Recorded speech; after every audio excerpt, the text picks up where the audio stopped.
मैं डॉक्टर अमिताभ श्रीवास्तव, आपके जाने पहचाने क्लिनिक साई कॉस्मेटिक्स से। और आज हम बात कर रहे हैं कि अगर आपने एक हेयर ट्रांसप्लांट प्रोसीजर कराया है तो आपको अपने डॉक्टर से, अपने क्लिनिक से किस डेंसिटी की उम्मीद करनी चाहिए और क्या क्या वो चीज़ें हैं जिन पे ये सब निर्धारित रहता है।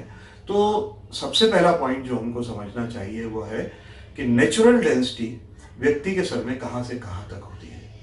जो भी एक व्यक्ति होता है उसके सर में 60 बाल प्रति स्क्वायर सेंटीमीटर से लेके 120 बाल प्रति स्क्वायर सेंटीमीटर तक हो सकते हैं। तो इस तरह से अगर आप देखें तो शाहरुख खान जैसे हीरो जो जवानी में जिनके बहुत घने बाल थे तो 120 बाल प्रति स्क्वायर सेंटीमीटर तक हो सकते हैं। और अगर कम बालों की देखें तो विवेक ओबेरॉय जैसे हीरो को देखें, उनके बाल 60 बाल प्रति स्क्वायर सेंटीमीटर पे भी नेचुरल और अच्छे दिखाई देते थे उस समय। अब ये सोचना पड़ेगा दोहरा के कि क्या पॉइंट्स है जिन पे कि हम सोचे कि when should I go for a hair transplant, मुझे कब हेयर ट्रांसप्लांट के बारे में सोचना शुरू करना चाहिए। तो फर्ज करिए कि एक व्यक्ति की डेंसिटी 100 प्रति स्क्वायर सेंटीमीटर है और उसकी घट के 50 रह जाती है तो उसको काफी फर्क लगेगा अपनी डेंसिटी में। बट स्टिल इस समय उसको ट्रांसप्लांट के बारे में नहीं सोचना चाहिए, उसे ट्रीटमेंट के ही बारे में सोचना चाहिए। 50 से और कम होती है डेंसिटी, 45 रह जाती है, तब भी मैं कहूँगा कि व्यक्ति को ट्रीटमेंट के बारे में सोचना चाहिए, दवाइयों के बारे में सोचना चाहिए, मिनॉक्सिडिल के बारे में सोचना चाहिए। उसे सोचना चाहिए कि वो पीआरपी कराए बजाय इसके कि सीधे वो हेयर ट्रांसप्लांट पे लैंड करे। लेकिन जब डेंसिटी इससे भी कम होकर 35 या 25 रह जाती है और उसका गंजापन बिल्कुल साफ दिखने लगता है, then that is the time when he should think for a hair transplant. तब समझ में आता है कि आपको अब एक हेयर ट्रांसप्लांट की वाकई जोर से जरूरत है, अति आवश्यक है हेयर ट्रांसप्लांट आपके लिए, अगर आप अपनी लुक्स को सुधारना चाहते हैं, इंप्रूव करना चाहते हैं। अब बात यह आई कि जब आप किसी डॉक्टर से मिलते हैं तो उसे क्या क्या देखना चाहिए जिससे वो आपको एक अच्छी डेंसिटी दे सके। तो सबसे पहले तो उसको आपकी पुरानी फोटोज या आपके हेल्दी एरियाज को देख के उनकी डेंसिटी नापनी चाहिए। एक छोटा सा यंत्र होता है इसके जैसा, जिसे ट्राइको स्कैन के लिए हम लोग यूज करते हैं, इससे हम आपकी डेंसिटीज पता कर सकते हैं। और ज्यादा देखना है तो इस तरह के दूसरे यंत्र होते हैं जो कि और ज्यादा मैग्नीफाई करके हमको आपकी डेंसिटी देखने के लिए उद्यत कर सकते हैं, बता सकते हैं। तो सबसे पहले तो हमें यह पता करना चाहिए कि पेशेंट की नेचुरल डेंसिटी क्या थी और हमें कोशिश करनी चाहिए कि उसकी हम करीब से करीब पहुंचे। हेयर ट्रांसप्लांट में जब हम सिंथेटिकली या कोशिश करके उन बालों को सर्जिकली वहां डाल रहे हैं तो बहुधा यह संभव नहीं हो पाएगा कि हम 100 की डेंसिटी को वापस 100 पे पहुंचा दें। लेकिन हाँ, हम उसको 70 भी पहुंचा देंगे या 60 भी पहुंचा देंगे तो वो मिल जाएगा और ऐसा दिखेगा कि हाँ बहुत अच्छा है।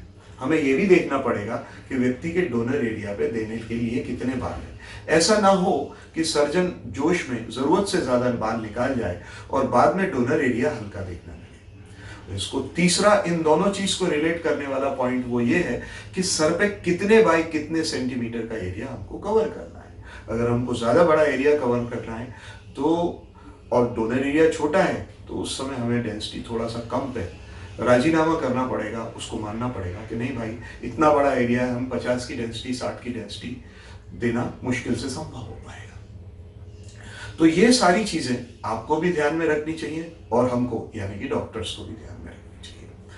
फाइनल बात यह है कि जब आपका रिजल्ट आ रहा है तो रिजल्ट किन चीजों पर डिपेंड करता है। अगर किसी व्यक्ति के बाल मोटे हैं, उसका एक एक फाइबर मोटा है, काला है, चमकदार है, तो वो ट्रांसप्लांट अच्छा दिखेगा। बालों का रंग, अगर बालों का रंग काला है, भूरा है और या सफेद या ग्रे है तो बाल जिनके काले हैं उनका ट्रांसप्लांट ज्यादा अच्छा लगेगा। सबसे इंपॉर्टेंट पॉइंट जो क्लिनिक पे या डॉक्टर पे निर्धारित रहता है वो ये कि कितने ग्राफ्ट्स वाकई में डाले गए हैं।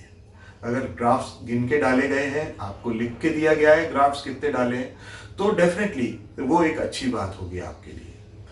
करेक्टर ऑफ हेयर, ये भी एक बहुत बड़ी बात है कि बालों का स्वभाव कैसा है, रूखे हैं, चमकदार हैं, कैसे हैं, इन पर भी आपकी डेंसिटी दिखना संभव रहता है। और बाल ट्रांसप्लांट के बाद अगर आप 1.5 से 2 इंच लंबा रखेंगे तो वो ज़्यादा सुंदर दिखाई देंगे, ज़्यादा कवरेज देंगे।